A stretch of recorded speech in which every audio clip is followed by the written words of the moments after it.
So when we practice, we do so in this present moment. And we try not to allow our minds to go off proliferating into the past, into the future. It's natural that we all want the best from our practice, and this can inspire us to think a lot. We all want to know which object of meditation, which method of practice will be appropriate to our characteristics and our personality, and what will lead us to get slow results. Because there are 40 different objects or means of meditation that are taught in the scriptures. And we believe that if we don't find the one that's appropriate to our particular temperament, then the practice will go slowly and we won't receive much peace. But if we do find that appropriate object, then the practice will develop quickly. But this thinking in this way, it's a lot of doubts. We're using doubts to try and find which path of practice is appropriate for us. And maybe we're doing walking meditation and reciting the word Buddha along with our steps, and the mind just isn't peaceful. So then we start thinking, well, maybe there's a better meditation word that we can be using, or maybe we should use a different object altogether. And this is vichikicha, or doubt, and something that prevents the mind from gathering together and stops it from calming down into a state of peace. So what we can do to solve the situation is just to come back to our breath and watch the breath as it comes in and as it leaves, because this is a central meditation object, or something that's there in the middle, something that's appropriate for everyone. But if we just can't decide, if there's all these doubts and we want something faster, we want something better, and we just don't know what to do, then we should contemplate in a way that gives rise to emptiness.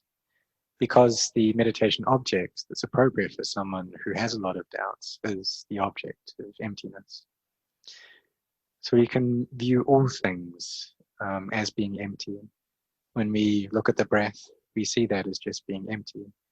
There's no need to use the word Buddha along with the breath. Because if we try to do that when the mind is doubting, then we'll just doubt even more and wonder whether it's an appropriate word for us. So just see everything as being sunyata, as empty, and don't proliferate over anything. Because if we bring up an object, then that will inspire proliferation. So just put down all objects and see everything as being empty. Have mindfulness over this and contemplate the heart as being empty. So we can let go of all our attachments, and the mind will put down its clinging. If there's a lot of doubts in the mind, this will cause a lot of chaos internally. And it's something that's very common for practitioners, and I was like this myself as well. When I was a younger monk staying with Luang Por, I had many doubts in the practice. I wanted to get things really quick. And so I wondered which the fastest way to practice was. There was a lot of desire, wanting to get quick results, and this just worked to put pressure on myself. But one of the teachings Luang Por gave was that if there's great amounts of greed, hatred, and delusion in the heart, then we should contemplate death. Contemplate that life is not sure. It's always changing, but death is sure. And this will stop us from going to think about things in the future, any plans we might be fixated on. We can put those down because we see that everything we have in this life just ends at death. And it's a good means of bringing us back to this present moment. So whatever object arises in the heart, then we should contemplate in a way that allows us to let go to put down our attachments, to seeing it as just something that arises, persists for a while, and then ceases. And that's all we have to do. We just see it as being nothing special, that there's nothing really there at all. It's just arising, lasting, ceasing, arising, lasting, and ceasing. We need to contemplate like this because it's the nature of our minds to always take things personally, to see things in terms of self. And if there's this self there, this mind that's deluded in terms of personality, and there's also a lack of morality, then we call this a Buddhojana, someone who is thick with defilements. So there's just this me and other, taking things in terms of ego. But if the mind develops from that state, becomes a bit better, even though there's still that sense of self there, taking things personally, but that self is resides and operates within the boundaries of sila, within good, ethical, moral conduct. That self doesn't go and harm others. It doesn't go and steal. It doesn't do anything that would break the moral precepts. And this we can know as a good person, Kalyana Chana. They still take things in terms of self, but they have an ability to resist their temptations and to not go and argue and fight with other beings. If this person then develops their heart to an even higher level, then they'll understand that the self that we attach to, it's just a cause of endless confusion, endless chaos. And so they come to the idea that it would be better to not have the sense of self at all. They see that practicing with a sense of self, it's just a cause of chaos. So it'd be better to use the peace of mind, use samadhi to suppress that self or to try and get rid of it. So what many people then do is to try to get into jhanas, into these states of deep absorption. And there's no interest in any external sense stimulus. The mind is just completely still at that point. So just like the Buddha's first teacher, while he was still a bodhisattva, when he went seeking liberation, he was able to get into these very deep states of jhana. He saw that whenever self arose, there was suffering that came up with it. So he'd go into these deep states of absorption to relieve that suffering. And then when he passed away in one of these states, he was born as a Brahmin. The Buddha's second teacher that he went to also practiced very deep jhanas as well, to an even deeper degree. He saw that it wasn't just the body that's the source of suffering, but it's also all of the mental khandhas as well. He saw that whenever there's Vedana, there's just chaos that comes up. If there are thoughts, if there's consciousness, then there's chaos involved with that. So it'd be better not to have these things, to try to let go of them or to put them out altogether. Just wanted stillness and peace in the mind, for there not to be any contact with any physicality or mentality. So he went into these deep states of arupa jhanas. And the Buddha too was able to get into these states as well. And he became so proficient in them that his teacher offered him the position of leading the entire community. In India at that time, the recluses, these rishis, they were very skilled in these states of absorption.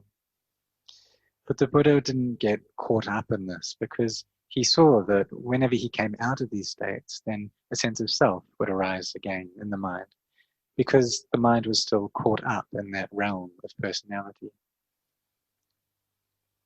This showed him that these jhanas aren't the path that lead to purity. So he then went to torture his body. And even though he fell unconscious 3 times because of the severe austerities he underwent, he didn't die. And that shows how much parami he had developed as a bodhisattva, that he was able to go through these extreme practices and still keep his life. So these practices of austerity, they were also aimed at annihilating the sense of self, but it wasn't successful. So there are these 2 extremes and these 2 sides. One is attaching to a sense of self, and one is trying to destroy the sense of self, of completely rejecting the self through either contemplation or through gaining very deep levels of absorption. But both of these paths are deluded and incorrect. The Buddha, however, found and searched for, contemplated until he found a path that led beyond self. A path that was able to let go of the attachments that we have towards the sense of self. To let go of the clinging that we have. He saw that even though we may be able to get into these absorptions, the defilements are still there. But the calm states of mind, the samadhi, these jhanas, they can be useful to suppress these defilements briefly. But when the mind gets out of these states, then they come back again. And we start seeing things as we did before, start taking everything personally as we did before. But it's only the letting go of the sense of self that leads to nibbana.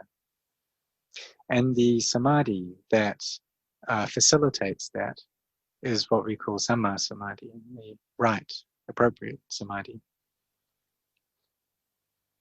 So for us, we need to start a practice at the beginning and where we are right now. And we all have a sense of self. But we also know that not keeping morality is a cause of confusion and discontent in our lives. We see that if we hoard things up for ourselves and we're not generous, then this is also a cause of discontent and chaos. Because our lives aren't lived in line with the Dhamma.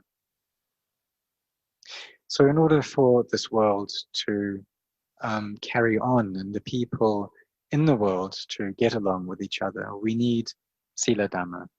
We need good levels of morality. And even though there is still a self there, it operates within these bounds of sila.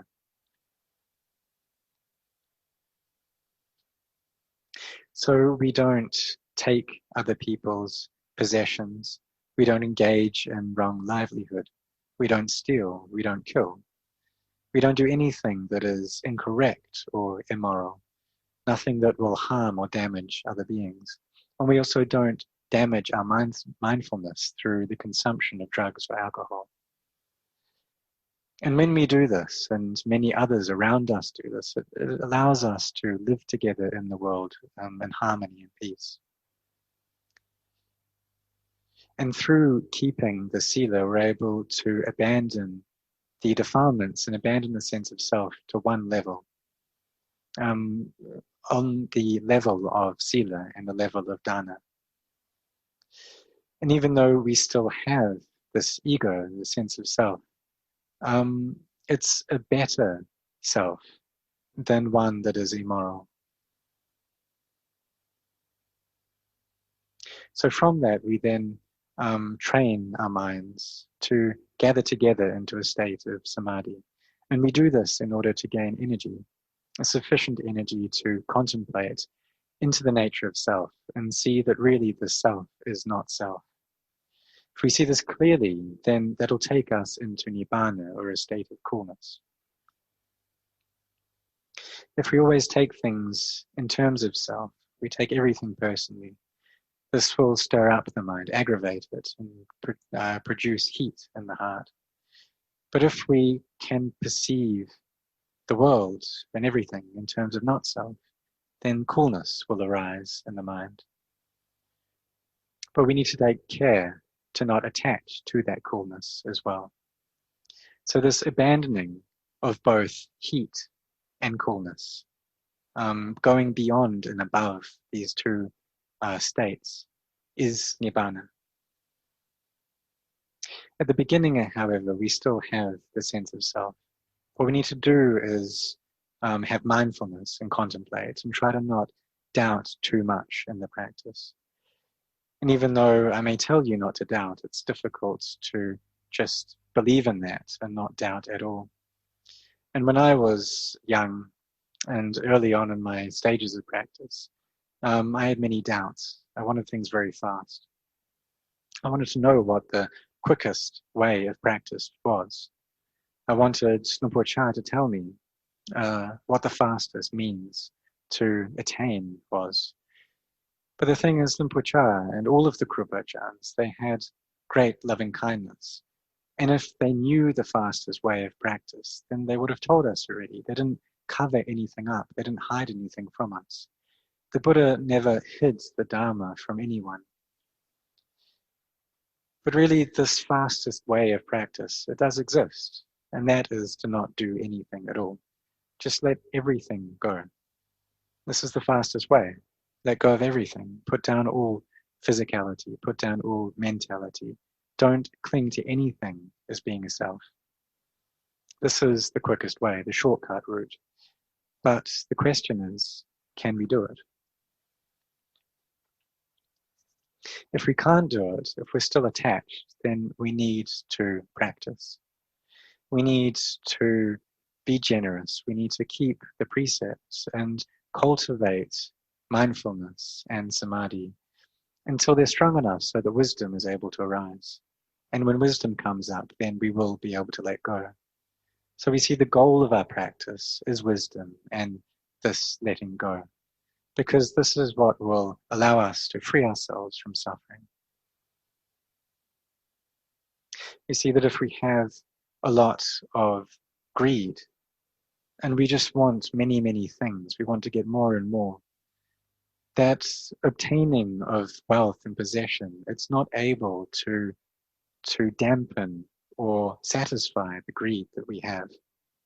If we're someone with little wealth and we manage to become very rich, we'll still be greedy just the same.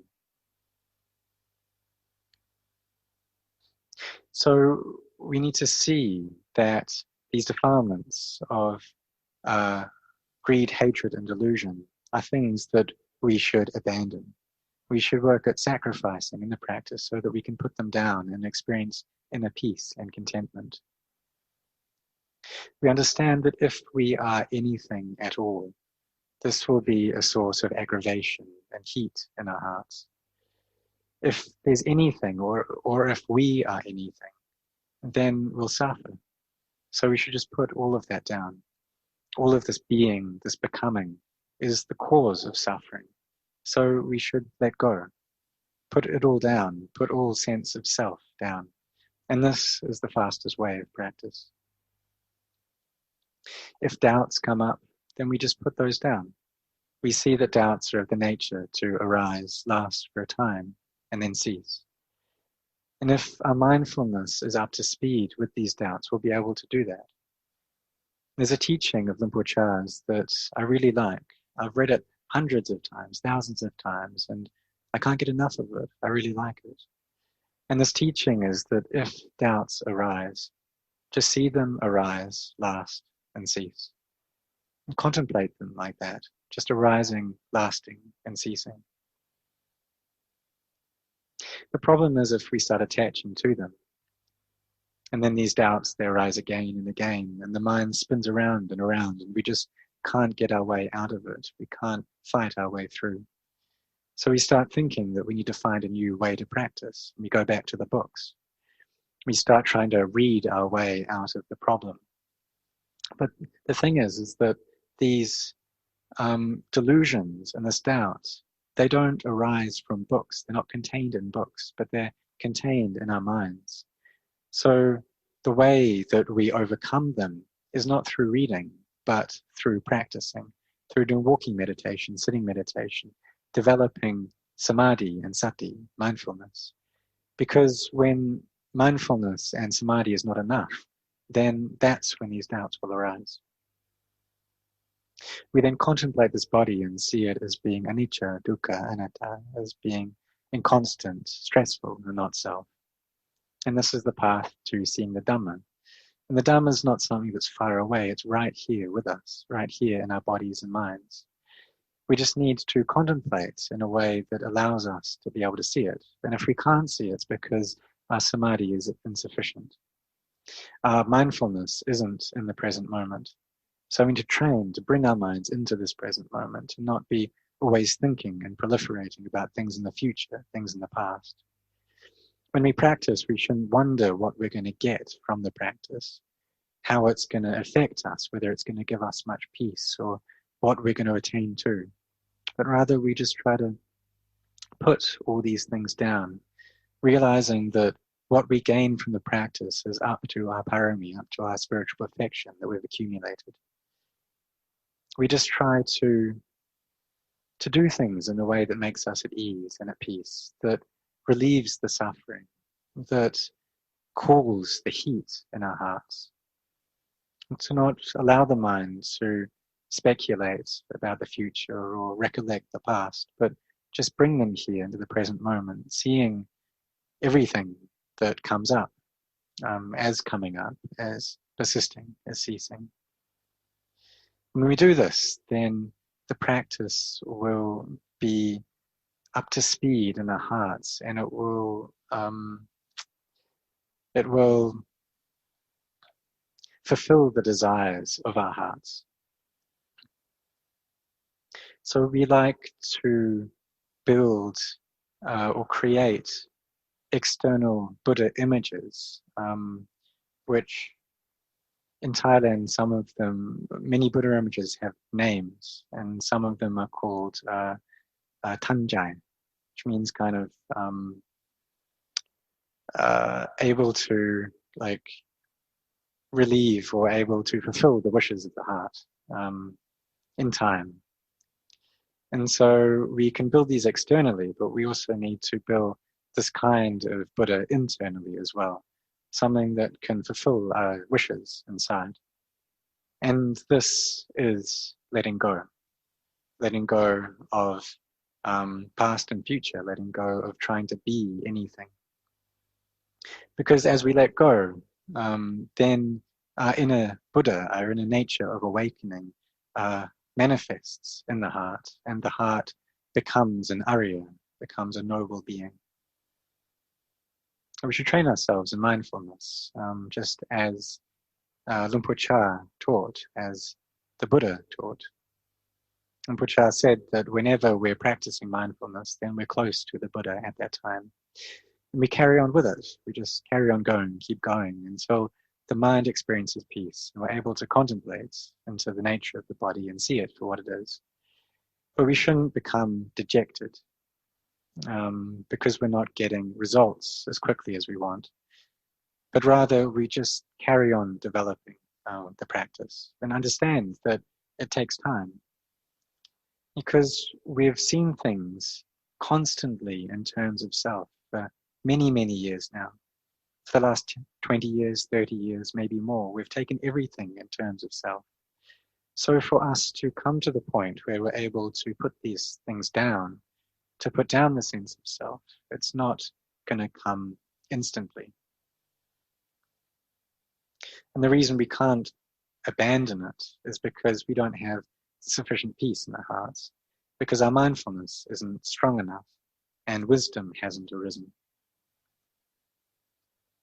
So we carry on with this practice, and one day we'll be able to do it. One day we'll be able to abandon these things.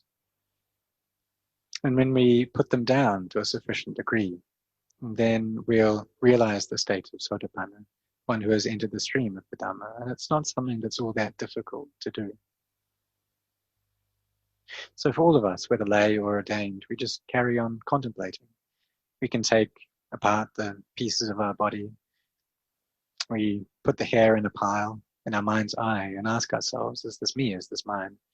And how about the bones, the different bones in the body? Is this bone me? Is the femur me? Is the rib me? Is it mine? What about our teeth? Are these teeth me? Are they mine? And they're not, are they? They don't proclaim themselves to be me or mine. But it's just that if our minds aren't peaceful, then we'll take them all as self. But if there is peace in the heart, then we'll see through that, and we'll see into not self. So because of the delusion we have in our hearts, we take the things that are inconstant to be constant. We take things that are a source of suffering to be a source of happiness. We take things that are not self to be a self. And we take things that are not beautiful to be beautiful. And this really is a source or a form of madness that we have.